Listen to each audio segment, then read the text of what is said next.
I was on a phone call just now with one of our lead providers here, and it's become increasingly obvious to me over the last 12 months that the margins on leads are becoming razor thin. The lead providers are coming for more and more of the pie. At first, it was just, hey, pay us X amount of dollars for impressions in this zip code and we'll get you some leads.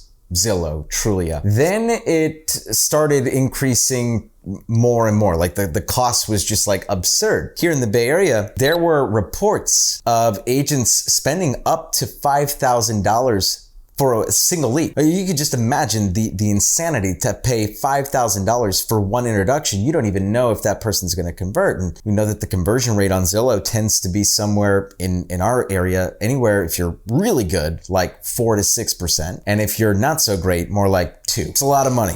You can do 50 times 5K and you'll do the math real quick and realize that it's not profitable. 10 years ago, the game was so much easier than it is today. And so if you are a new agent, or B, an agent who is looking to grow their business, and you're really trying to figure out, how am I going to survive and thrive in a market where the margins are so thin on leads? And the truth is that you must become your own Zillow. You must become your own lead generation machine. And that's exactly what I'm going to talk about right now. The question becomes, how do we become Zillow? How do we become our own lead generation machine? Well, the first step is just painfully obvious, and yet most of us do not spend enough time really like doing the thing that we all know we should be doing, which is cultivating the relationships with the people that already know us, like us, and trust us.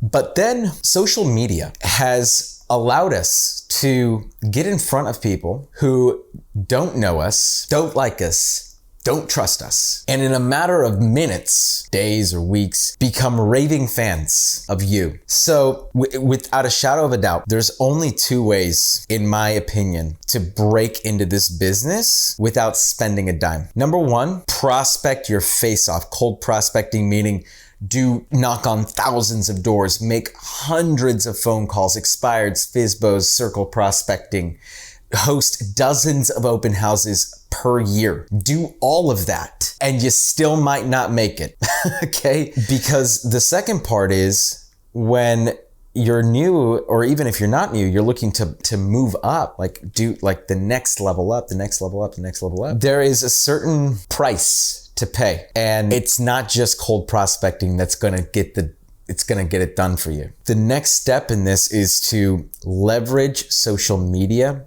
to the fullest extent possible. That does not mean take the latest post from Keeping Current Matters or the latest post that your broker gave you that says 2023 is going to be an awesome year. Here is why. The housing data that you've been reading is all wrong. Like, you know those bullshit posts where it's like 8 stories and you got to like click through it, or like click like, 8 reasons why the market's not going to shit at the bed this year. That one, you might as well not post, honestly. Unique content with your face in it, delivering value to the consumer, rinse and repeat, rinse and repeat, rinse and repeat multiple times a day, day in, day out, day in, day out, a crew of following. And then do what we did with our YouTube channel, which is our number 1 lead source. We've become our own Zillow just through YouTube, and we're growing it. We're gonna get to 100,000 subscribers here, and we're going to do it following the formula that I've just laid out, which is the Gary V jab, jab, jab, jab, jab, jab, jab, deliver value, deliver value, deliver value, and then the right hook. So eventually you can begin to implement calls to action in your social content that gets them to raise their hand saying like, hey, I'm interested. What we did that worked really well for us was our data call to action, which is like, hey, if you're looking for a comprehensive data set to assist you in your home buying decision making, text the word data plus your property address, or text the word data plus the neighborhood or the zip code or the area that you're looking in, depending if it's a seller or a buyer, the number down below, and we'll get that delivered straight to your inbox. So you can use those calls to action to get people to raise their hand, lead generation, tons of content for brand awareness trickled in between there. So I think we do probably 5 non-CTA or like very like no like direct call to action. And then 1 out of every 5 or so like has that right hook. That's social. And if you're sitting there and you're wondering, or if the question in your mind is, well, which one should I play on? Should I play on Facebook? Should I play on LinkedIn? Should I play on Instagram? Should I play on TikTok? Yes, to all. Oh, Danny, that's a lot of work. Welcome to real estate in 2023.